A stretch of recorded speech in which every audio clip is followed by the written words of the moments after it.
If you have a problem, just leave. The person who said that to me as I confronted my sister was my husband, Ryan, wearing a smug grin. Today was my sister Emily's wedding day. I wasn't in the mood to celebrate Emily, who had always looked down on me, but I eventually decided to attend because she begged me to come. However, at the reception, the only dish that was brought to me was a single pastry. Trembling with anger, I walked straight up to Emily and confronted her in a stern voice, despite its quietness. "Hey, what is the meaning of this?" What are you talking about? "Don't play dumb. Inviting me to your wedding only to serve me a pastry. How far do you have to go with your petty stunts to feel satisfied?" It wasn't just to be petty. I was kinda hoping you'd get mad and leave. "What do you mean?" I furrowed my brow, trying to understand her true intention, and Emily started explaining her plan. It turns out she wanted to provoke me into storming out of the wedding, using that as an excuse to get me to drop out of the inheritance dispute. I was stunned by how malicious the plan was when, before I realized it, my husband Ryan had approached and said, "If you have a problem, just leave. Why are you siding with her?" Before Ryan could answer, Emily responded instead. Oh, Ryan was more than happy to help when I said I'd give him a share of the inheritance. Face it, you're loved by no one. Emily spoke with a victorious tone, and Ryan, who had joined forces with her to humiliate me, didn't even flinch. Overwhelmed by their malice and the stares from others, I couldn't bear it anymore. Even though I knew I was giving Emily exactly what she wanted, I bolted from the reception hall, practically fleeing. Anger, sadness, frustration. As I stood waiting for a taxi, weighed down by that mess of emotions, Emily, who had just spent the entire evening tormenting me, came running toward me, her wedding dress dragging behind her. The moment she saw me, her face twisted with panic, and she cried out, Help me, Chloe. "My name is Chloe, and I'm 32 years old. Born as the eldest daughter of an ordinary family, I was raised surrounded by my parents' love. In a world where terms like toxic parents are often thrown around, I've always thought of myself as lucky to have such kind and supportive parents. However, despite having such wonderful parents, my childhood wasn't as happy as one might expect. The reason for that was my younger sister, Emily, who is 2 years younger than me. Emily was incredibly beautiful and smart, adored and spoiled by everyone since she was little. In contrast, I was average in both looks and brains, constantly being compared to her and often the subject of harsh gossip and belittling comments. I might have been able to endure that alone. What truly broke me was that Emily herself looked down on me. She would go out of her way to torment me, relishing the sight of me crying or upset. If our parents had witnessed her cruelty, they would have scolded her without hesitation. But clever Emily never bullied me in front of our parents. On the contrary, she would put on an innocent smile, cling to me saying, "Big sis," and act as if we were the closest of siblings. Our parents, completely unaware of her performance, genuinely believed we had a great relationship. If I had told them about Emily's harassment, they probably would have believed me. But I couldn't bring myself to tell them the truth and shatter their happiness over our so-called sisterly bond. So I endured Emily's mistreatment in silence, never telling a soul. Emily's harassment continued even after we became adults. but by that time, we didn't see each other at home as often as we used to, so the impact wasn't as damaging as it had been during childhood. Also, as I grew older, I became able to brush off her snide remarks, which made things a bit easier. Even so, having Emily in my life remained a source of stress. However, when I got married and moved out, I was finally able to distance myself from her. My husband is a man named Ryan, who is 2 years older than me. After moving out, I now live with Ryan, just the two of us. It's supposed to be the blissful honeymoon phase of our marriage, but I'm already tired of living with him. What's this? Is this all we're having for dinner? Don't you have anything else? As soon as he got home from work, Ryan started criticizing the homemade meal I had set on the table. Tonight's dinner was salad, beef stew, and garlic bread. Sure, it wasn't the most extravagant meal, but I had put in the effort to cook despite having a full-time job. Couldn't he show even a little bit of gratitude? If you don't want to eat it, then don't, I said coldly, and he frowned as he sat down. I didn't say that. You've got such a nasty attitude. Without even saying, "Thanks for the meal," Ryan began eating dinner while scrolling through his phone.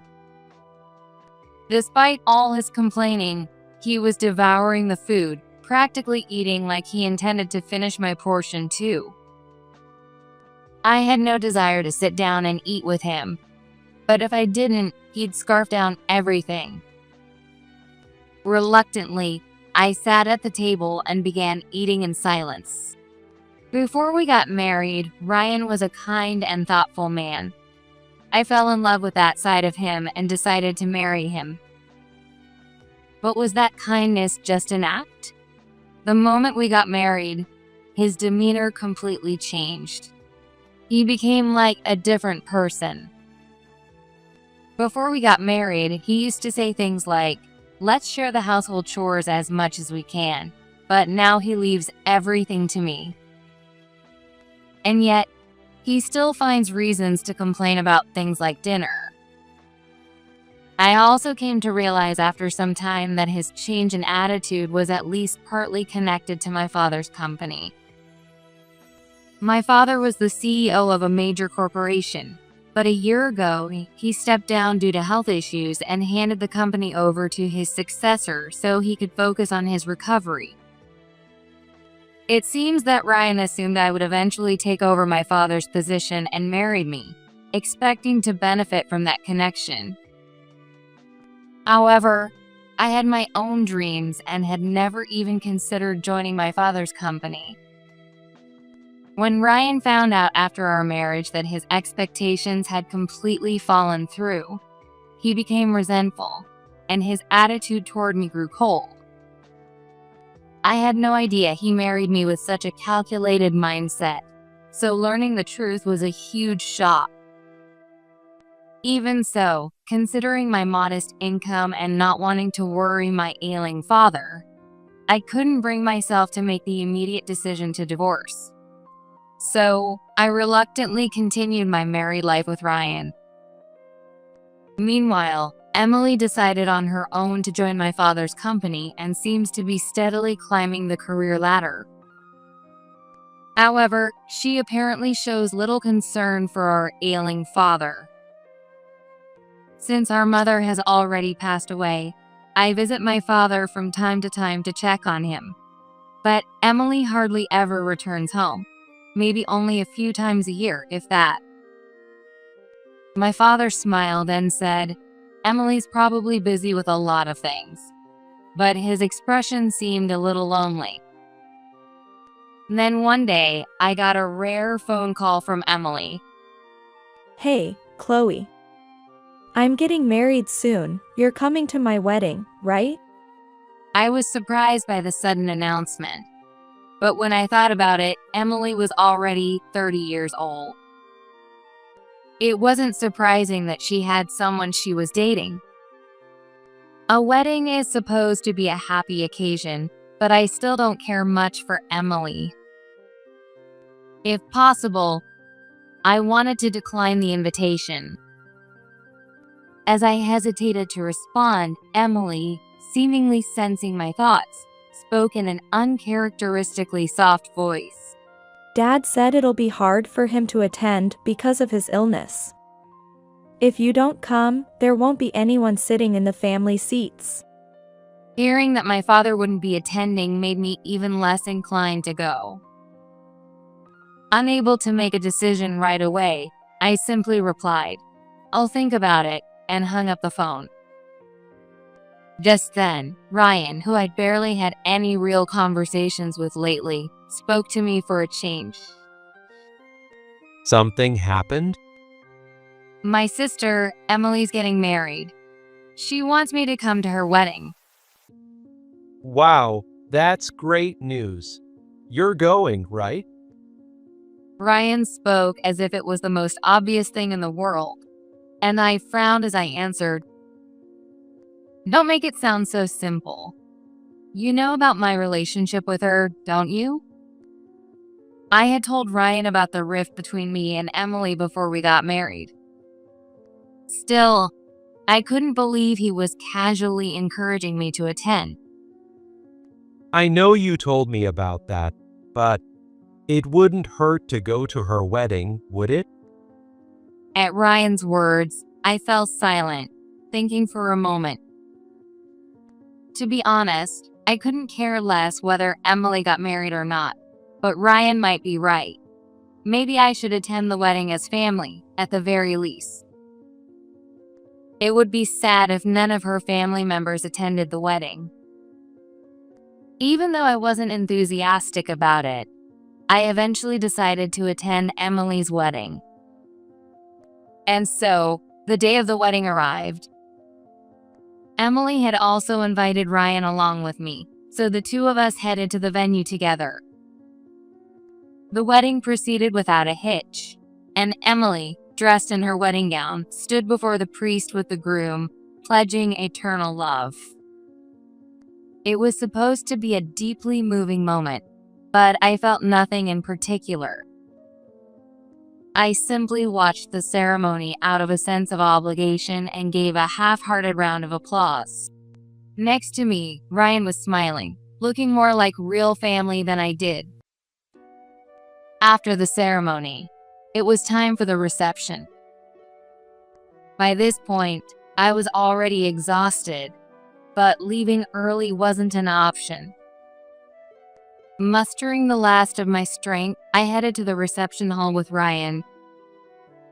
We took our seats and waited for the reception to begin. The bride and groom will now make their entrance. At last, the reception began, and Emily, now in a glamorous gown, entered with her groom. She smiled as she walked down the aisle between the guests, and at one point, she glanced at me and gave a small, knowing smile. That smile sent a wave of unease through me, but I couldn't very well stop her mid-entrance to demand an explanation. I frowned and gave a half-hearted clap as I watched Emily pass by. Once the bride and groom took their seats, the welcome speeches and toasts concluded, and the staff began bringing out the food. One of the best parts of a wedding is getting to enjoy gourmet dishes you wouldn't normally have the chance to eat. I was looking forward to at least enjoying the meal, so I waited eagerly for my plate to arrive. The first dish was placed in front of Ryan, a lavish plate that only heightened my anticipation. Then, the staff placed a dish in front of me, but to my shock, it was a single pastry. I was so stunned that my mouth fell open and I froze in place. However, I quickly regained my composure and hastily called out to a nearby staff member. "Well, isn't this some kind of mistake?" The staff member gave me an awkward look, glancing back and forth between the pastry and Emily before responding. Well, This was a special request from the bride. She said, "My sister loves pastries, so please prepare one just for her." At that response, I understood everything. Emily was pulling another one of her cruel pranks on me. I realized that keeping the staff any longer would only make things awkward for him, so I thanked him and let him go. He nodded politely, though he still looked confused, and walked away.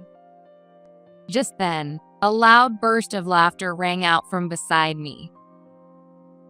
Startled, I turned to see Ryan laughing as if he found the whole thing hilarious, despite the situation. I glanced over at Emily, and sure enough, she was laughing too, along with her groom, as they both mocked me. It seemed that this prank wasn't just Emily's doing. The groom and Ryan were in on it too. I had felt something was off when Ryan insisted I attend the wedding, and now I knew why. Trembling with anger, I marched up to Emily and, despite keeping my voice low, demanded an explanation in a firm tone. "Hey, what is the meaning of this? What are you talking about? Don't play dumb. You went out of your way to invite me to your wedding only to serve me a pastry? How far do you need to go with your harassment to be satisfied?" Emily giggled softly and leaned in, speaking in a low voice so no one else could hear. It wasn't just to mess with you. I was hoping you'd get angry and leave. What do you mean? I frowned, unable to grasp her true intention. If she didn't want me at her wedding so badly, she shouldn't have invited me in the first place.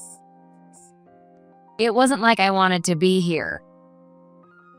If skipping the wedding had been an option, I would have gladly stayed away.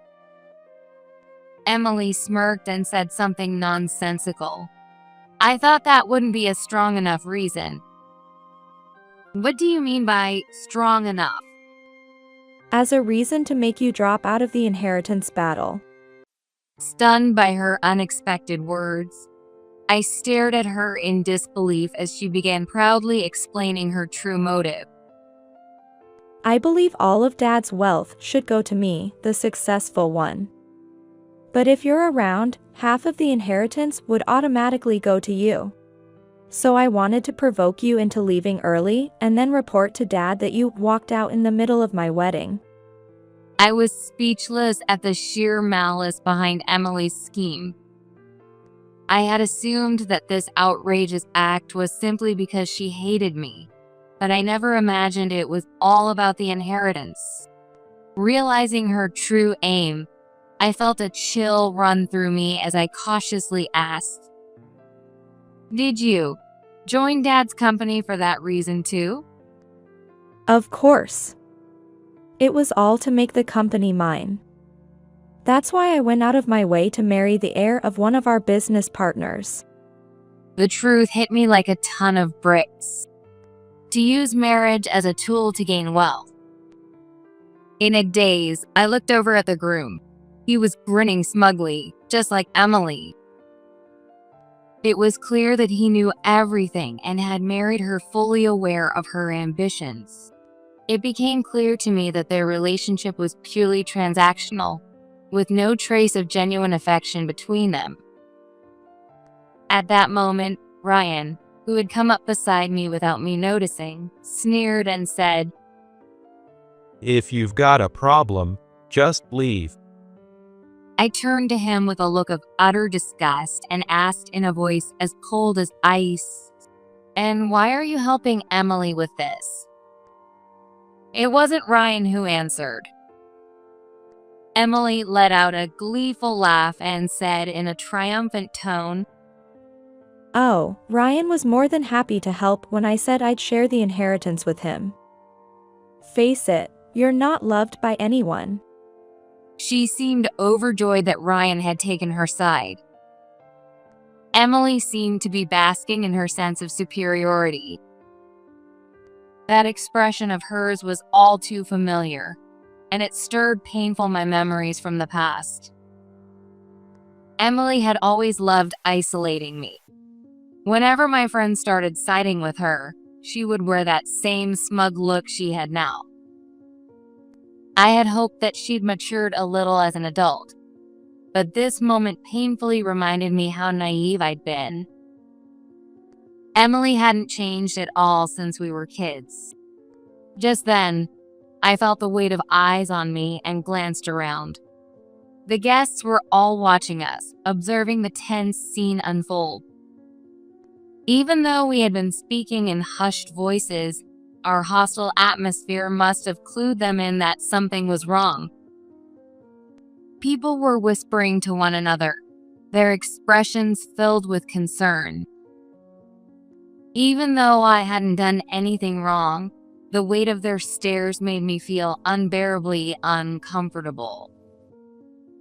Then my eyes fell on the pastry sitting on the table in front of me, and in that instant, I knew I couldn't stay there any longer. Even though I knew it was exactly what Emily wanted, I fled the hall as though escaping. Anger, sadness, frustration. Carrying all those tangled emotions, I stood waiting for a taxi when I suddenly heard Emily's voice behind me. "Chloe, help me!" I turned around and saw Emily, dragging her dress as she ran toward me, her face on the verge of tears.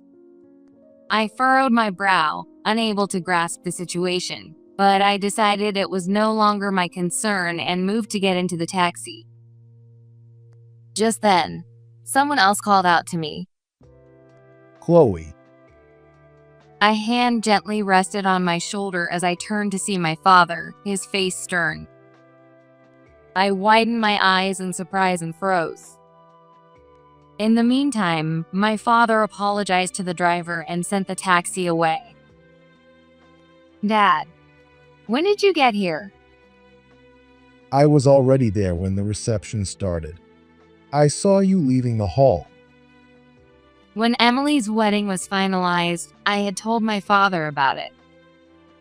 However, my father hadn't been informed of the wedding by Emily, which struck him as strange. Looking back now, it was clear that Emily had purposely kept the wedding a secret from him to ensure he wouldn't find out about her scheme. Unaware of this at the time, I decided to secretly invite my father to the reception as a surprise for Emily, who loved surprises. I had already coordinated everything with the staff and framed it as a surprise gift for the bride. After getting approval from my father's doctor, we arranged for him to make a brief appearance at the reception.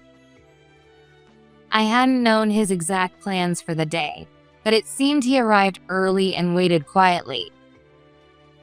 When he saw me rushing out of the hall, he was alarmed and immediately went to Emily. Emily, her husband, and Ryan must have been completely shocked when my father suddenly appeared.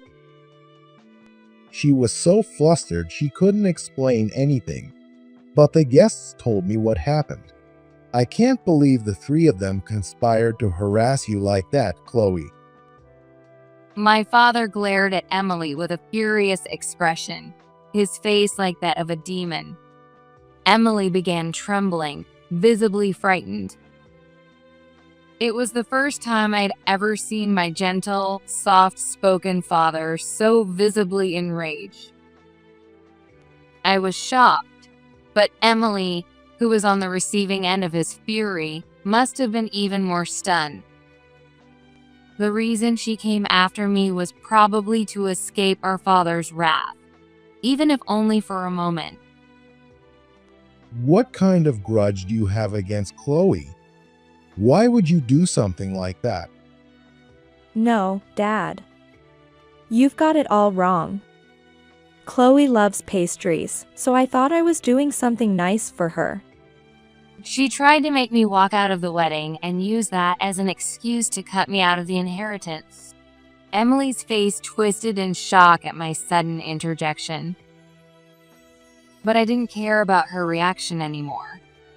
I had decided to tell my father everything, including everything that had happened up until now.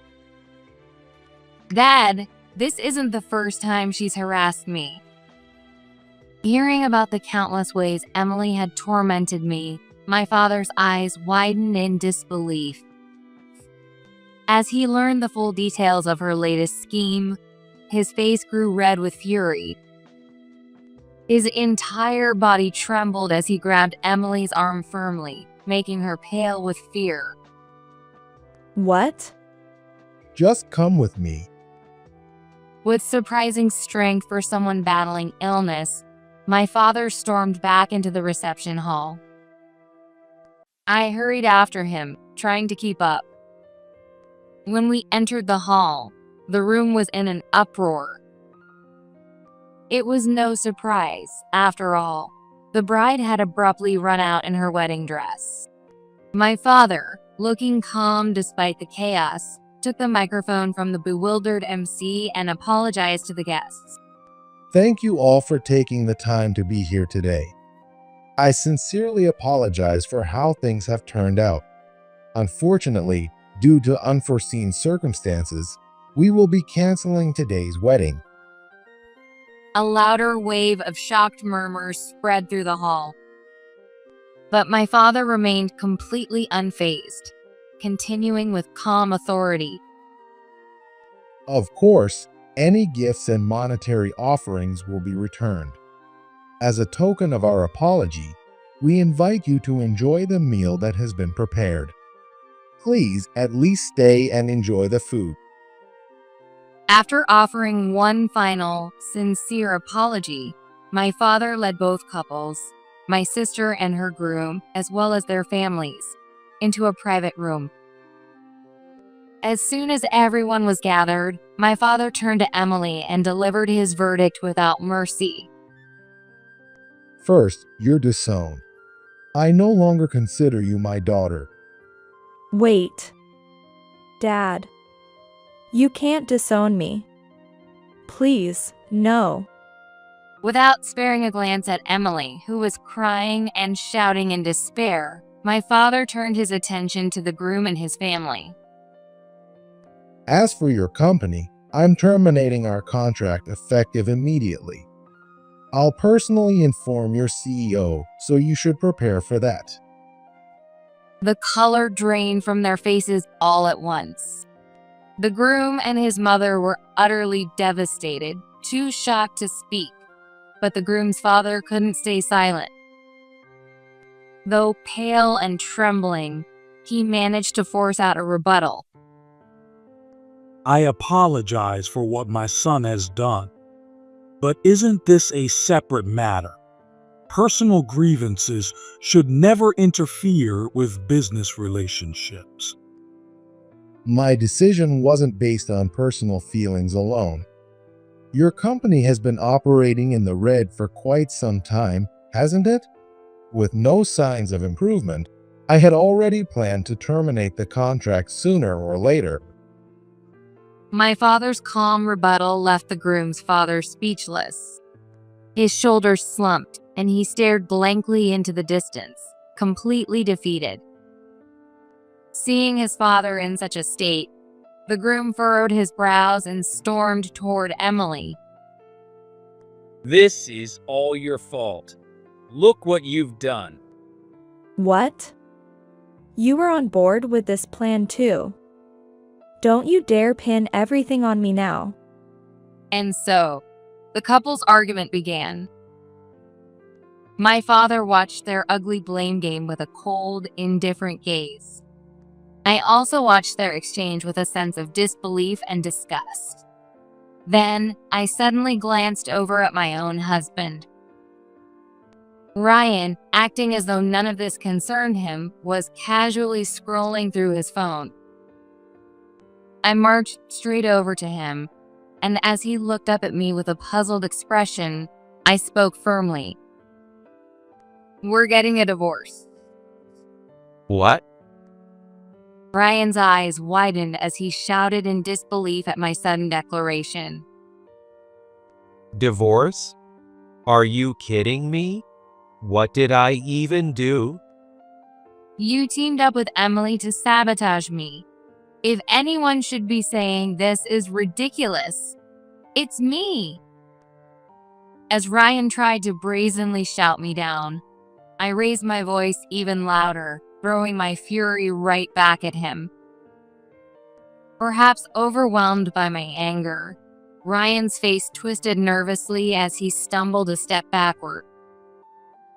After shooting Ryan a glare, I turned to Emily and made my declaration. I'm going to demand compensation from both you and Ryan. Compensation? What are you talking about, Chloe? They both shouted in shock, their voices nearly overlapping, but I didn't let it faze me and continued. After everything you've done, you didn't seriously think you'd walk away without consequences, did you? You're adults. Take responsibility for your actions. For something like this, you're really asking for compensation?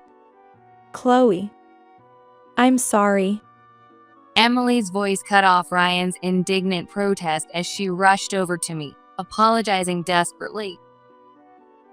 It was the first time in my entire life that Emily had ever apologized to me. It was all my fault. I'll never do anything like this again. Please, forgive me. Emily's eyes shimmered with tears as she looked up at me, clinging desperately. With her beautiful face contorted into such a pleading expression, most people would probably feel their hearts soften. But to me, someone who knew her true nature, it was nothing but an act. She wasn't genuinely remorseful. She just didn't want to pay compensation and was pretending to be sorry. There was no point in listening to such an insincere apology. And even if she were truly sorry, I couldn't possibly forgive her after everything she had done. Looking down at Emily as she begged, I coldly declared, "It's useless. Save your breath and get the money ready." That's so cruel. I'm apologizing. Can't you just forgive me? I sighed in exasperation, covering my face as Emily continued to wail and play the victim. Emily had always been like this. Whenever things didn't go her way, she would cry and paint me as the villain. But this time, there was no one left to side with her. Even her groom was looking at her with a cold, disinterested expression. Just as I was about to put an end to her pathetic performance, I noticed something was wrong with my father. Beads of sweat dotted his forehead, and his face was twisted in pain. He should have been resting, but the stress and exertion had clearly taken a toll on his health. Panicked, I rushed to his side and steadied his swaying body. "Dad, are you okay? Let's go back home." Wait a minute. Are you trying to run away? This conversation isn't over yet. I wrapped my arm around my father's trembling shoulders and walked away, leaving Emily behind as she continued to selfishly make a scene. After escorting my father home, I returned to my own house. My decision to get a divorce hadn't changed, but issues like finances and finding a place to live meant I couldn't leave immediately. As I began packing my things to prepare for the move, Ryan came home late at night and approached me with a sickeningly sweet voice. Come on, don't be so mad. I'm sorry for what happened today. Let's not rush into this whole divorce thing, okay? He gave my shoulder a light pat, and a wave of revulsion spread through my entire body. It seemed my body was completely rejecting him now. "Stop it." I jerked away, swatting his hand aside, his expression darkened with irritation. But perhaps realizing that arguing wouldn't help his case, he forced a strained smile. Come on, Don't be like that. If your income's suddenly gone, things are gonna get tough around here, and I need you to keep handling the housework too. Hearing his true feelings, I let out a sigh. I had expected as much. He wasn't against the divorce because he didn't want to lose me, but because he didn't want to lose the financial support and the free labor I provided at home. I had no intention of wasting my life any longer for someone like that. That said, I couldn't ignore the fact that I didn't have a stable income of my own and was still dependent on his. A quick divorce was going to be difficult. As I wrestled with these thoughts, days passed, and we continued our daily routines as if nothing had happened. Ryan, convinced that I had given up on the idea of divorce, started acting arrogant again. But, of course, I hadn't given up at all. I was simply figuring out how to survive on my current income once I was on my own. One quiet afternoon on a weekend, our doorbell rang, even though we weren't expecting any visitors. Puzzled, I opened the door and found an elderly man in a suit standing there with a young woman by his side. Thinking they might be salespeople, I cautiously asked, "Hi, who are you?" Just then, Ryan, who had only just woken up around noon, shuffled over lazily, yawning as he approached. Who is it on a day off? If it's a salesperson, just send them away. His tone was rude as he glanced at the visitors. But the moment his eyes landed on the older man, Ryan let out a small yelp.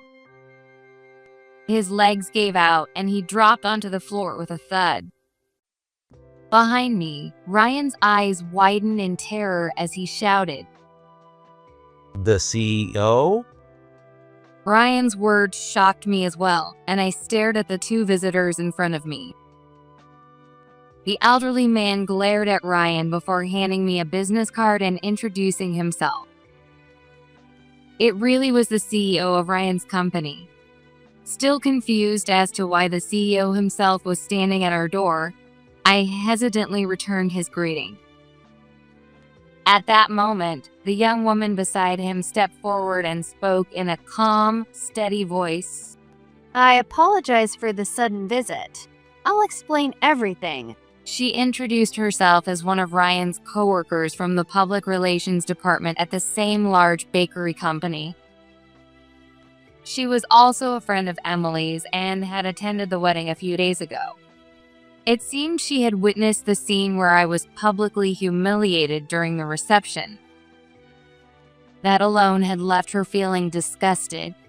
But then she noticed something even more troubling. The pastry used to harass me had been one of their company's products. She had been deeply upset that their brand was used in such a way. But what disturbed her even more was that Ryan, her colleague, had laughed during the whole ordeal. She explained that she had been shocked and outraged when she saw Ryan's behavior and immediately reported it to her superior. Upon hearing the story, the CEO decided to personally come and apologize, which was why they had both shown up at our house. Even though he's your husband, I sincerely apologize that one of our employees used our company's product to humiliate you. I take full responsibility and offer my deepest apologies. No, it's not your fault, sir. Receiving such a polite and formal apology from someone so unexpected left me flustered and unsure how to respond. As I stood there, overwhelmed, the CEO turned his piercing gaze to Ryan, who was still sitting on the floor in shock. With an unwavering voice, he declared, A public relations officer who doesn't respect or care for our products has no place in this company. You're fired, effective immediately. Wait, please, sir. You're firing me over something like this? Ryan frantically raised his voice in protest, but when the CEO shot him a sharp glare, he fell silent. Then the CEO's expression softened, and he turned to me with an unexpected proposal. This may be presumptuous of me, but would you be willing to design a character for our company? What? I never expected Ryan's company CEO to ask me for such a thing. Dumbfounded, my mouth slightly open. I was indeed working as an illustrator, but I wasn't particularly well known yet. Why would the CEO of Ryan's company know about me? Sensing my confusion, the young woman beside him smiled and answered my unspoken question. The truth is, I'm a big fan of your work. When I showed your illustrations to the CEO, he thought your style would be a perfect fit for our company's image. And that's how this idea came about. My face flushed with excitement, and my heart raced at this unexpected stroke of luck. With a job this big, I could support myself comfortably on my own income. Determined not to let this incredible opportunity slip away, I accepted the offer without hesitation. It would be an honor. I'm looking forward to working with you. I grasped the young woman's hand firmly as I spoke. She seemed a bit surprised by my enthusiasm, but quickly broke into a smile and warmly squeezed my hand in return. Then I turned around and, with a bright smile, spoke to Ryan, who was staring at the scene in utter disbelief. Thanks for waiting. Now I can finally get that divorce. What? As soon as I find a place to live, I'll move out. I'll send you the bill for the alimony later. Don't forget. Wait, hold on a second. Ryan mumbled something under his breath, but I ignored him completely and continued discussing the project details with the CEO and his colleague. Later, my divorce from Ryan was finalized, and I was finally free of him. Ryan had resisted until the very end, insisting, I won't agree to the divorce. But when he realized I was absolutely unwavering, he finally gave in. With a scowl, he signed the divorce papers. Having lost both his family and his job, Ryan became a hollow shell of himself, drifting from one temporary job to another. It seemed his dismissal from his previous company left a stain that made it difficult for him to find another permanent position. The older he gets, the harder it will be for him to secure a stable job, so he's likely in for a rough time ahead. But none of that has anything to do with me anymore. As long as Ryan paid the alimony, I couldn't care less what happened to him. Meanwhile, Emily, who had been disowned by our father, became the subject of bad rumors spread by her co-workers who attended the wedding. Unable to withstand the shame, she eventually resigned from her job. As for the groom's company, which was informed of the contract termination during the reception, their financial situation worsened until they went bankrupt. Because of this, the newlywed couple argued constantly and ended up divorcing shortly after.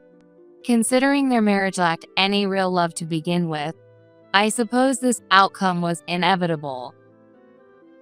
After the divorce, I quickly moved into an apartment perfect for living on my own and began enjoying a comfortable life. My father kindly told me I was welcome to move back into the family home, but I didn't want to burden him, especially considering his health. So I gratefully accepted the offer in spirit, but politely declined. However, to ensure I could be there quickly if anything happened, I chose a new apartment close to my family home. Now I'll be able to visit my father more often than ever. The project I received from my ex-husband's former company was successfully completed, and the character I designed was well received by both employees and customers alike. Thanks to that job, my recognition as an illustrator grew, and new commissions started pouring in. I'm so busy now that I barely have time to rest, but I find this kind of business refreshing. Being able to make a living doing what I love is a dream come true. Having left my marriage behind and embraced a fresh start, I'm living each day to the fullest, moving forward toward a bright future.